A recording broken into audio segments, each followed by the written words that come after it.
जैसा कि हम सब जानते हैं कि इंसान की बहुत सारी ज़रूरतें होती हैं और बहुत सारी चाहते होती हैं, है ना?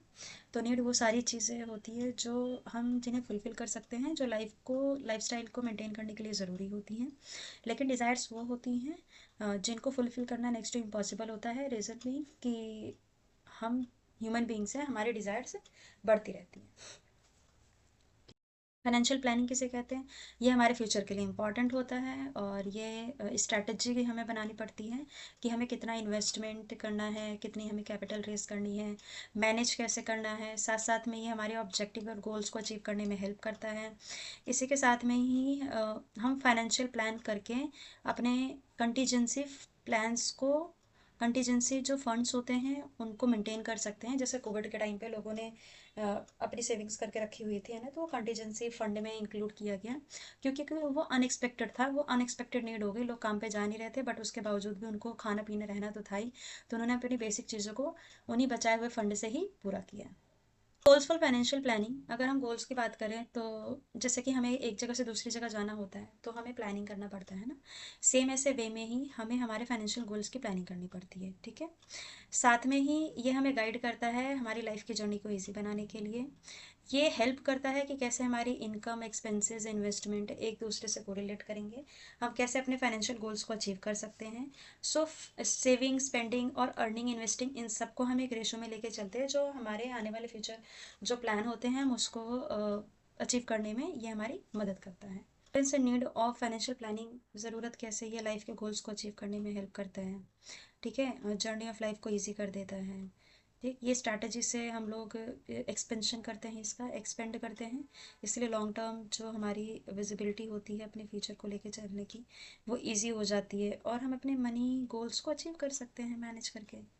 पर्सनल फाइनेंशियल प्लानिंग जैसा नाम की दिख रहा है कि हम किस तरीके से इन्वेस्ट कर सकते हैं, मनी मैनेजमेंट कर सकते हैं, ठीक है, सिक्योरिटी अपनी बढ़ा सकते हैं, फाइनेंशियल सिक्योरिटी को, गोल्स को अचीव कर सकते हैं। ये सब के लिए डिफरेंट होता है ना। अगर हमने प्लानिंग करके रखी हुई है तो हम इसको ईजिली अचीव कर सकते हैं, ठीक है।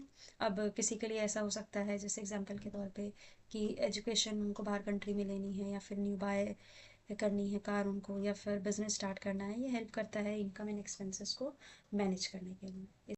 डिफरेंट टाइप्स ऑफ बजट, पहला आता है पर्सनल बजट। पर्सनल बजट में हम ये देखते हैं कि हम कौन से हाउस होल्ड एक्सपेंसेस ऐसे हैं जिन्हें हम कंट्रोल कर सकते हैं, कौन से ऐसे हैं जो हमें नीड के तौर पे रखना हुआ ज़रूरी है, ठीक है। ये हमारे लिए मनी को सेव करना ईजी कर देता है। एक पर्सन जो भी होता है वो इस हिसाब से देखता है कि उसको कैसे अपने घर के खर्चे को मैनेज करना है, बट इन फ्यूचर में उसको कोई दिक्कत ना हो, इसलिए वो थोड़े बहुत इनकम को सेव करके रखे, ठीक है। इसीलिए एक थ्योरी पे काम करते हैं 50-30-20 के रेशो में। 50 का मतलब होता है 50% हम नीड जितनी हमारी है उस पर एक्सपेंस करेंगे, 30% जितनी ज़रूरतें हैं उस पर एक्सपेंस करेंगे, रेस्ट ऑफ द 20% हम लोग क्या करेंगे, सेव करेंगे। एसेंशियल बजट कैटेगरीज में आता है अकोमोडेशन कैसा होना चाहिए, ट्रांसपोर्टेशन, फूड, इंश्योरेंस, मेडिकल और हेल्थ, हम इन सब चीज़ों में एसेंशियल बजट में काउंट करते हैं, ठीक है। बिजनेस बजट किसे कहते हैं? बिजनेस बजट जैसे कि नाम से दिख रहा है कि कितनी हमारी इनकम से कितने एक्सपेंसेस है एस्टिमेट करना, कि स्पेंडिंग ज़्यादा तो नहीं हो रही है ना, इनकम कम है यानी रेवेन्यू कम है और स्पेंडिंग ज़्यादा है, तो इस चीज़ को मेंटेन करना ज़रूरी होता है। मीन्स उनके एक्सपेंसेस जितने होने चाहिए वो लेस देन होने चाहिए रेवेन्यू पे, है ना। तो हम ये ऐसा कह सकते हैं। साथ में ही इमरजेंसी फंड को मैनेज करना ज़रूरी होता है। रीज़न बीइंग, अगर कल को कोई ऐसी मिस हैपनिंग हो जाए तो जिसे रिजर्व बना के रखना ज़रूरी है कि हम उस चीज़ को फाइंड आउट कर ले, उस चीज़ से निकल जाए, उस सिचुएशन से, ठीक है। तो ये छोटी छोटी सी चीज़ें होती हैं जो एक बिजनेस को मेंटेन करनी पड़ती है। तो जैसे कुछ स्टेप्स हैं यानी टिप्स दिए हुए हैं। सबसे पहले स्प्रेडशीट बनाओ, कट डाउन करो जो फालतू के एक्सपेंसेस है जो होने ज़रूरी नहीं है, ठीक है। इवेल्युएट करना है कंपनी को कि जो एक्सपेंसेस किए जा रहे हैं क्या वो एक्सपेंसेस रिजल्ट दे रहे हैं प्रॉफिट अर्न करने के लिए या नहीं। तो रेवेन्यू मटेरियल पे ज़्यादा एक्सपेंस करना है, ऐसा नहीं है कि एक्सपेंस करते जा रहे बट उसका इनकम से कोई भी लेना देना नहीं है। देन आता है नेशनल बजट। सेंट्रल गवर्नमेंट के थ्रू में नेशनल बजट बनाया जाता है। कंट्री के बजट को ही नेशनल बजट कहा जाता है। जो गवर्नमेंट की इनकम होती है मनी कलेक्शंस की, वो टैक्सेस के थ्रू और फीस या फिर फंड के थ्रू में, सोशल प्रोग्राम के थ्रू में रिसीव होता है।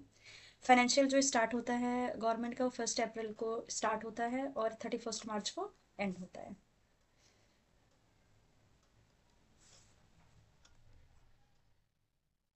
नेशनल बजट कैसे प्रिपेयर किया जाता है? नेशनल बजट प्रिपेयर करने के लिए सबसे पहले सर्कुलेशन भेजा जाता है सारी मिनिस्ट्रीज़ को कि आप लोग बताइए कि इस साल बजट में आपको कितनी रिक्वायरमेंट है, उस हिसाब से हम देखेंगे कि कितनी अचीवमेंट्स हुई हैं। फिर डिस्कस किया जाता है उस प्लान को, फिर डिस्ट्रीब्यूट किया जाता है इनकम को, फिर प्री बजट कॉन्फ्रेंस किया जाता है।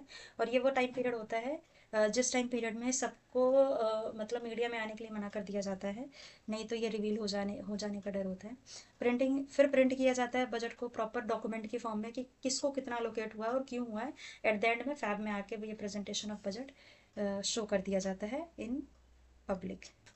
बजट सरप्लस क्या है? जिसमें एक्सपेंसेस कम हैं और रेवेन्यू ज़्यादा है। ठीक। बजट डेफिसिट के क्या क्या इफेक्ट पड़ते हैं? जनरली ऐसा देखा जाता है इकोनॉमिक में ये सबको इफेक्टेड होता है। ठीक है, सोशल सिक्योरिटी वगैरह पे स्पेंडिंग कम कर दी जाती है, साथ साथ में टैक्स को इंक्रीज कर दिया जाता है। ठीक है, हाई इनकम अर्नर्स के ऊपर में टैक्स का बर्डन थोड़ा ज़्यादा आ जाता है। रेवेन्यू डेफिसिट किसे कहते हैं? रेवेन्यू डेफिसिट का मतलब होता है जब रेवेन्यू एक्सपेंडिचर ज़्यादा हो रेवेन्यू रिसीट से। ठीक है। दूसरा, ये गवर्नमेंट की करंट इनकम और एक्सपेंडिचर को इंक्लूड करता है। तीसरा, ये डे टू डे लाइफ के ऑपरेशंस को मैनेज करने में डिपार्टमेंट्स को हेल्प करता है। जब हम एक्सपेंडिचर्स की बात करते हैं तो बहुत सारी चीज़ें इसके अंदर में आती है, जैसे इंटरेस्ट ऑन लोन हो गया, एक्सपेंडिचर ऑन सब्सिडीज़ हो गया, ये सब रेवेन्यू एक्सपेंडिचर में आती है।